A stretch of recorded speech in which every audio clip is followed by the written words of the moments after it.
Episode 155 Above Ground Podcast, John the Fisherman. Disclaimer. The hosts of this podcast, Timothy Patrick and Will Foley, are by no means medical professionals. However, having lived experience with mental illness themselves, they have gained useful perspectives on common mental health issues that some of us struggle to overcome on a daily basis. By sharing their stories, they hope to create connection. By creating connection, they hope to help you find your purpose. And through purpose, we can all begin to build the foundation for positive mental health. This is Above Ground Podcast. This episode is brought to you by Nipperfest. Nippertown is bringing you some of the best music from the capital region and calling it Nipperfest. Nipperfest is a local music festival and it's happening on Saturday, July 23rd at the Music Haven, Central Park, Schenectady, New York. Local food, local craft beer. Did I mention it's free? July 23rd it's happening, so bring down the family. Stop at the Above Ground Podcast table to say hi. P.S. This is kid and dog friendly. Coming at you live with real conversations about mental health from the perspective. It's time for Above Ground Podcast. Now your hosts, TPP and Will Foley. Hey, what is up, everyone? Welcome to Above Ground Podcast. Above Ground Podcast because you can't serve below. That's right, Timmy. Can't serve below. You down with TPP? Yeah, you know me. Oh, yeah, I do know you. Sometimes you surprise me. Sometimes I did. Sometimes. I did. Yeah, I did. Yeah, sometimes there's surprises. There's some surprises. I got some... Timmy's got some stuff up his sleeve sometimes. Out of my hat. He pulls things out of his ass. That's much. more like it. Dude, how you doing today, Will? You know what, dude? I'm fortunate. You know why I'm fortunate? Why is that? Because I have you. I have my family. I have friends. I have people around me. You do. That can give me support. Support like a good bra. Like... Come on, you know you can't get into or jock strap, whatever you want to call it. No. But what happens for people who don't have that support, That's a great question. don't feel like they have that support? Yeah, because you know what? There's times where I didn't really have much support, but I probably felt like I had none. You know, like 5 years ago, I probably would have said, "Oh, I didn't have any support," which I probably have a little. You know, or I had a little, but I can recognize it more now that I have, at least now currently I have some. That is good. It is good. I'm grateful for it for sure. I do think about the people who don't have any support. Mm-hmm. And in the last few years, we've said this, and maybe we've kind of said this off the cuff, and it wasn't meant to be offhanded. But if you don't have support, go support someone else. Mm-hmm. Okay. However, I think in reality, if you don't have any support, I think it's going to be hard for you to get up the nerve and get over the fear to go help somebody else. Yeah, but I would stand by that statement, though. I agree 100% that if you don't have support to go out and, maybe not with the intent of finding someone to support, but, if you get into that kind of predicament, then you could be of a support for somebody, and then through that connection, you may end up being, have somebody to support yourself. I agree. I just wonder how hard it is for someone who's isolating. Yeah, and realizes they're isolating. The degree that to say, well, shit, I don't have any support. Nobody's supporting me. Now, granted, part of that could be that they feel that they're not being supported because they're not being told what they want to hear, or not being. They feel like they're not being listened to because maybe someone on their treatment team says they need meds and they don't think that they need meds. It's quite possible. I think, I guess, if you're in a bad place, if you're in a crisis, there's always the 1-800-273-8255. Yes, which in July will be 988. 988. That's in July. And it's in July. So it's probably very soon. It's coming up soon. Yeah. Wow. 988. Will you text 988? Is that what it is? Yeah. Yep. You'll be able to text 988, and it'll go right to the. I mean, I'm assuming that you'll still be able to call the number. Yeah, I would think so. I would think. I'm not. But either way, it's yes, a little bit easier. Yeah. I think mid-July. I forget the date exactly. But if you feel like you don't have anybody, that is an option, you know. Depending on your age, you know, if you're younger, you could try a guidance counselor or a teacher. Maybe there's a cool aunt or a cool uncle, grandparent even, a coach, brother, sister.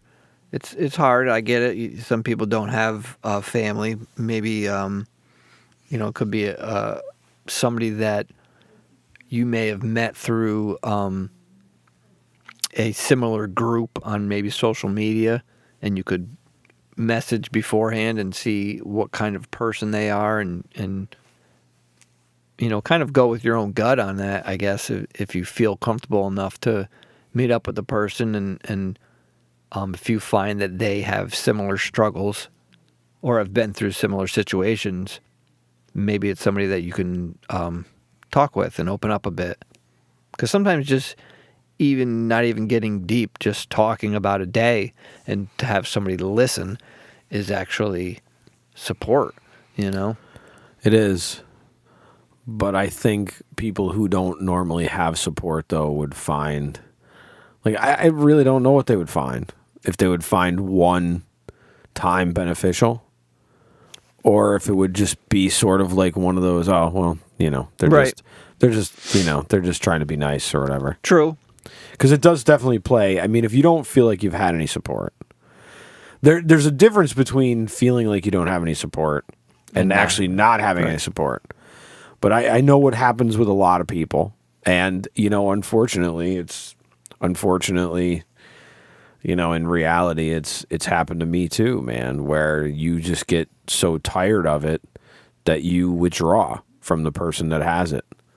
Yeah. Because it's affected your entire life, and there's a lot of things that you got to work through to figure out that stuff. Yeah, so you know, pulling support from somebody is actually worse than being pissed off at them and trying to argue with them about getting support. Although if it's somebody that may not be that close, you may not have that kind of emotional attachment to, you know? Yeah. No, unfortunately, that's not the case for me, but I wish it was, you know, a distant relative, but unfortunately, like, those conversations keep popping up, and those things keep going. So I guess, you know, maybe I'm just going to kind of throw this out there because there was a time where I felt that I didn't have much support, or maybe I wasn't vulnerable enough to ask, you know, to reach out and ask for help. So you can always kind of, you know, I guess pinpoint certain things or aspects or whatever, and just kind of do a dive into it, like through YouTube, and watch some videos on, you know, certain things, you know, and see if you can find some things out, and maybe you'll come across something that, you know, kind of inspires you or gives you a little bit of a nudge to at least continue that little process of distraction, like, maybe. And, you know, it could kind of, like, I guess, a foot in the door, so to speak, you know? Yeah, I like the foot in the door scenario. Because at you know, depending on, again, what degree you're at, you know, to get a foot in the door could be a very big step for somebody. So just getting your foot in the door is huge. That's what I mean. So, you know, and if you got that foot in the door, you know, getting to that spot, you might be able to say to yourself, wow, that might have been a pretty big thing that I just did, or whatever, and you could continue or try to, you know, come back to it tomorrow. What do you say to somebody though who is really needing support but doesn't have the support, and how do you get them out of their shell to get out there, man? It's a great question. I mean, I think it varies, obviously, depending on the person and the situation. But I think for me, I would come at it more of like laterally and say like, hey, you know, there's a soccer game. You know, maybe if you wanted to check out a soccer game or whatever, or my friend's playing at a pub. You know, he plays guitar and sings. You want to go check him out? You know, that kind of thing, and see what, you know, kind of feel it out and see what would happen. And through that, I think you could further a conversation and then, you know, decide where you wanted to take it. So you're saying that from someone who's offering support? Because I think someone who doesn't feel like they have any support is going to find it very hard to ask anybody to do anything. I see what you're saying. So you're saying that, like, if I'm the person without support? Yes. How are you going to get yourself... Like, I mean... Unfortunately, it can... that's a tough thing, because it unfortunately can take, like, a crisis or just some shitty bad days that accumulated to kind of force you into it. To seeking support of some sort. Yeah. Okay. I gotcha. It's like if you're, you know, what you've said yourself, like, before, like, you're sick of yourself. You know what I mean? If you get to that point, it's like, you know, but everybody's different. But I'm just, from my point of view, like, I ask myself, like, okay, like, what can I do? Personally, what can I do in this moment? And then from that, if I can do something, whether it's a distraction or whatever I can do to get me into the next moment, then I can say, okay, well, let me see if I can put together some kind of plan to, you know, further the steps further along, you know, to get closer to point B, I guess. Gotcha. Okay. What about you? I don't know. Like, our last few episodes have been me asking more questions than they have had answers. Yeah, that's all right. And the truth is that I don't have a lot of answers for a lot of this stuff these last few weeks. And I don't know if it's just because I'm struggling with some of those questions myself. But I think that takes strength within itself, though, to say that, right? Sure. Like, I don't have the answers. It unfortunately, though, seems to be the norm lately, that I don't have the answers. But yeah, I mean, as long as you don't let it get to you as, like, it's going to affect, you know, because Will doesn't have all the answers. Will is less worthy, you know, and that's not the case, obviously. Obviously. But believing that is right. totally... We can say obviously, that is, and we both are in our heads going, well... Because that's the thing, self-esteem, like we talk about self-love. We've talked about self-love over and over again in episodes. And the fact is that if you don't have any self-esteem at all, it makes it very hard for you to even put a foot in your shoe to take you out the door, let alone... Like, sure. So getting to that point of, you know, is difficult in and of itself. It is, and I honestly don't. I wouldn't. I'm just kind of drawing a blank on actually like where to start. But, you know, again, if you're at that point and you can actually get up out of bed and get dressed, like, that's a victory.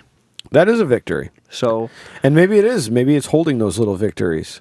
I think so. You know, I don't know as to what stage. Again, where you are is if you're able to see that as a victory and appreciate it as a victory.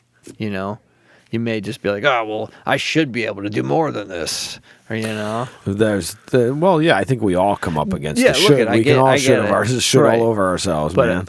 I just don't know. And those, you know, because I've been there, so I know that I've done it to myself. Like, oh, I got dressed. Well, that's not a big deal. But like, but it is. It is a big deal you because know? there's a lot of people who can't Right. do that. Right. Right. You know, I think maybe to try to stop and think about something that you found joy in the past, something that you enjoyed, whether it was, you know, taking a run, reading a book, or playing guitar, something that you found some kind of joy in, and maybe trying to reconnect to that thing. Yeah, reconnecting to something of yourself. I like that. That's a good tip, man. Reconnecting to something of yourself. Right. But reconnecting to something of yourself can take a lot out of you because you may not even know. You may not have even ever discovered. Right. And Right. that's the thing. Like, how do you tell somebody to discover what they like doing when they don't really have a shot of ever, like, you know what I mean? I know. Unfortunately, you have to take that leap almost. You know, I say leap, but a step. It is a leap, man. It's a leap sometimes. Yeah, it can feel like a leap, but it's like you know, you got to at least. I guess I could say it kind of goes back to what I often say is that you have to try something. Doing something is better than doing nothing. Yeah, until doing nothing really does feel Right. better than doing something. Right, but that's when you know, I think I'm trying to not get to that point. I'm trying Right. to like take those steps Right. to keep that from coming, you know, to stay further away from that illness side and to work towards the wellness side, you know. Take your meds. Do your therapy. Go for a walk. Eat right. Sleep. Those are all good things. They are good things, man. And look I get it. Maybe you can't, or you feel like you can't get out and go for a walk. You know what? Maybe walk around your house or walk up and down some steps if you have them. You know, and if you have like some books, you can sit down and then just pick up the books. If you can just kind of get your heart racing for 5 minutes out of your day, it can make a difference. Sure. You know, not only physically, but mentally. Like, hey, you know what? Then you can say to yourself, geez, I just did that for 5 minutes. Wow, that's pretty cool. Like, I didn't think I could do it, and I just did it. You know what I mean? That's going to... The little incremental steps. Right, exactly. Perfectly said.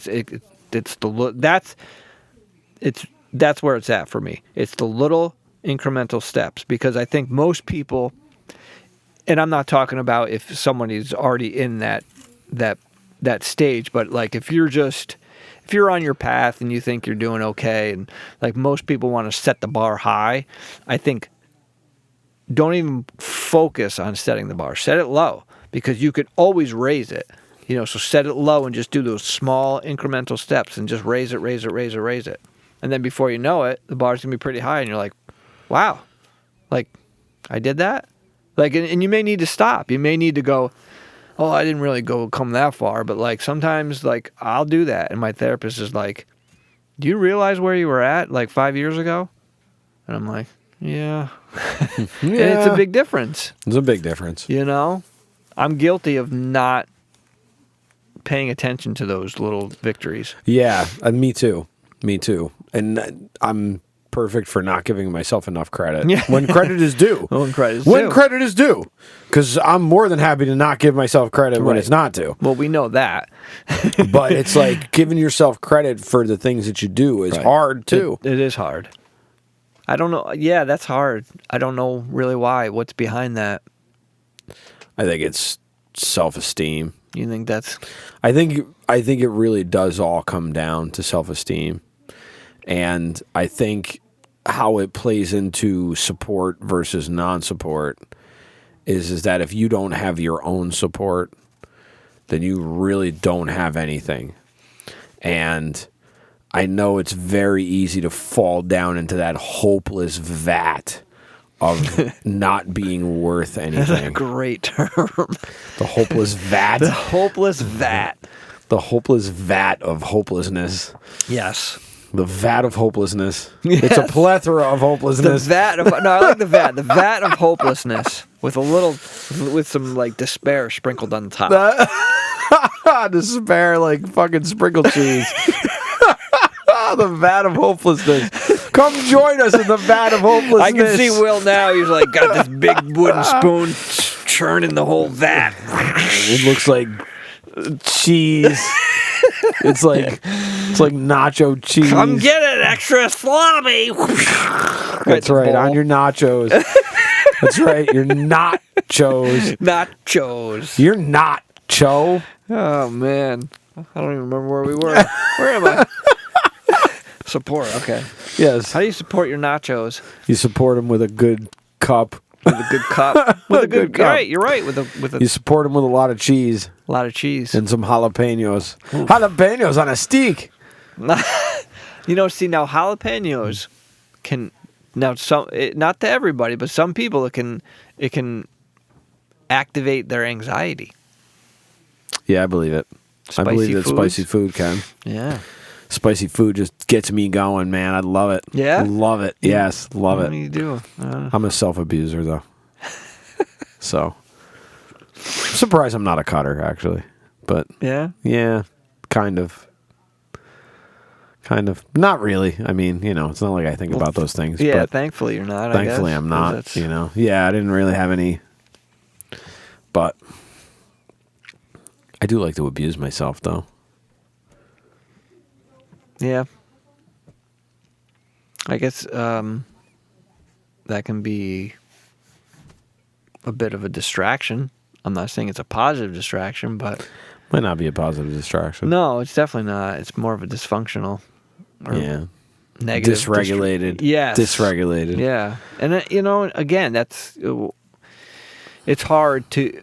If you're at a certain level, it's hard to get involved and get in tune with yourself and in your body, but I think that would be a great step if you're able to do these things, is to journal, write down what it is you're feeling, get an emotional log and write down your feelings for the day, and any feelings somatically throughout the body that you're feeling, and maybe try to log in where you were, if it was a certain environment or if it was a situational thing, like what happened that made you feel this way.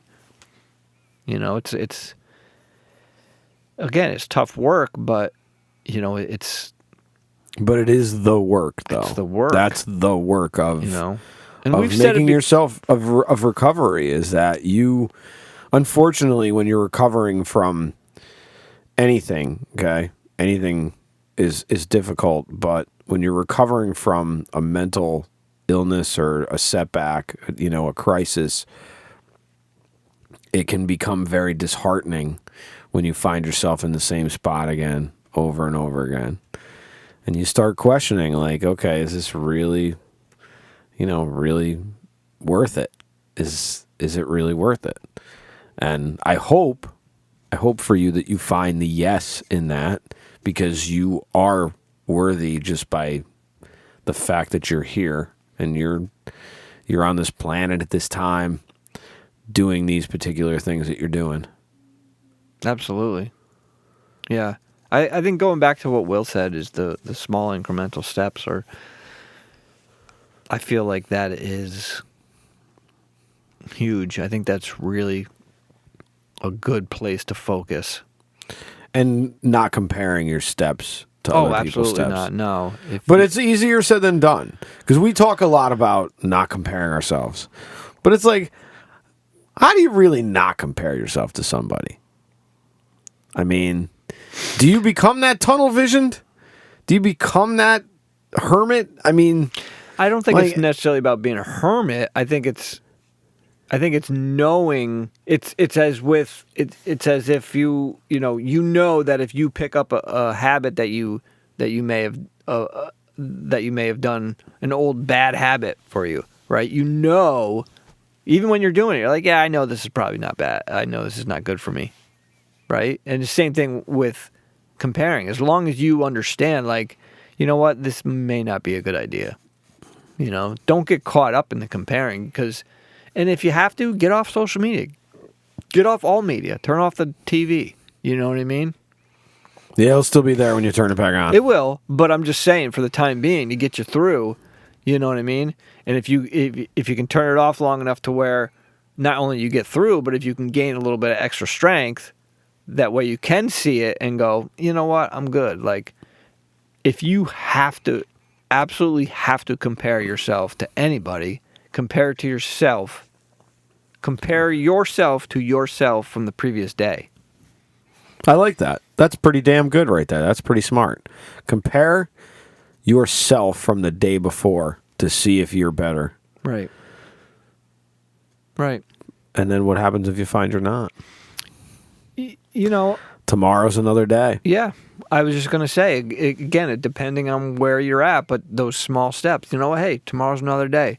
You know, I may not improved from yesterday, but I may not have decreased any either. I may not have went back. So that's always good. That's a positive. Right. Right. Not taking a step back is a positive. Right. That's just as good as going forward. I mean, the tortoise did win the race. It's true. And he won it because he stayed slow and steady, man. Slow and steady. Something to say about slow and steady right there, it's right? true, man. I mean... slow and steady, said the little engine that could. Right. He got over that high. They got over that mountain. Didn't think he was going to be able to do it, that little caboose, but... he did it. Did it. He did, that little engine. He's not a caboose. He wasn't in the back. Right. He was a little engine. Yeah. Caboose is in the back. Mixing up my train parts. You know what? I actually forgot about it until you just started talking about it. I was like, once you did, I was like, oh yeah, I remember it now. But yeah, it's the same thing, right? It is. It's Small funny how steps. those children's books actually had a lot of... They totally did. It's funny because, what was it? I just saw something recently. I mean, you always see like memes with like Winnie the Pooh memes and stuff like that, you know? And those are like, you know, that's what was written, and you know, Winnie the Pooh was a different thing, though. There's certain books that are just like The Little Engine That Could, man. Dude, you can't get any better than that. Like, and super simple, but you can't get any better than that. As far as just saying, you know, you got to just keep going, and you're a lot stronger than you think you are. Right. Right. Hard to see when you're in the middle of it is hell, hard to see, but it is there, and I think you need to find it in yourself, the strength to go on. And you do. Yeah, it's got to be found in you. Nobody else can find that for you. Nobody else can find it for you. People can tell you about it. Right, and someone can, you know, someone can help you as like in a support, you know, they can be like there to help you through something, but you have to find it, and you have to do it. Right. So yeah, the work is up to you. Right. Only you can do it. And unfortunately, that's a very scary thing for people. It's absolutely scary. It's scary to realize, wow, this is all up to me. Like, I can stay in this particular situation, but wow, what's on the other side of that is... you know, if somebody has lived their life in more of the victim mentality, trying to tell them that, they won't really listen, because it's always outside forces that got me here. I didn't do this, or I can't get better because of this. I try not to use that phrase too often. Yeah, just because, and I used it in one of our past episodes recently too about the victim mentality. But problem is that, like, people who like to throw those words around are usually the ones who are like saying, well, see, if you were doing this, you'd be better off. And then again, that's like not helping anything either, because it's not, but I mean, it should be, as long as you're not, unfortunately, I think like media and society takes these words and like does different things with them and almost Well, creates. obviously, they create. We do create a lot of the things, but I mean, I get what you're saying. I'm saying it more as of, if you're in that mindset. I'm not saying that like I'm pushing you to do something. I'm just saying like when you're in that mindset and someone's saying like you have the capability, like it's actually like I'm trying to be more of inspiring, more supporting, and saying like you have what it takes. You know what I mean? Like whether these people are saying like you're blaming it on this, but you have inside what it takes. We all have it inside what it takes. we just don't all see it. Exactly. We just don't all see ourselves in that way. Right. And you can be told that you have it 900 times a day. And until you believe it, you're not going to believe anybody else. Wow. Yeah. On that, I got nothing else. Well, so, support, find a podcast for now, like Above Ground Podcast. Yeah, find us on YouTube. And watch check the out meme. Check out other podcasts. Maybe a book. There's shit. I never thought I would say this, but go to church if you gotta. Go to church. Absolutely. Go to church. Go do something that's going to get you out of your. Right. Go do something that's going to get you out of your normal pattern. That's true too. Because that's a big part of it too, I think. Stepping outside your comfort zone. And look, man, it is not easy. No. It's not easy. No, it's not, but it's not easy, and you're going to have doubt, and you're going to be thinking in your head, oh my God, what am I doing? Why am I here? But you never know. You never know, man. Because I think otherwise... Jim Rohn said you never know what experience is going to turn everything on. So you got to open yourself up to all experiences. Yeah. You're right. I mean, you could be missing out. It's like you're not utilizing everything, if you just stay complacent and don't try something, whether it's something small or something big, I think it's just initially taking that step to do it. Yeah. Take that step. You're worth it. Yeah.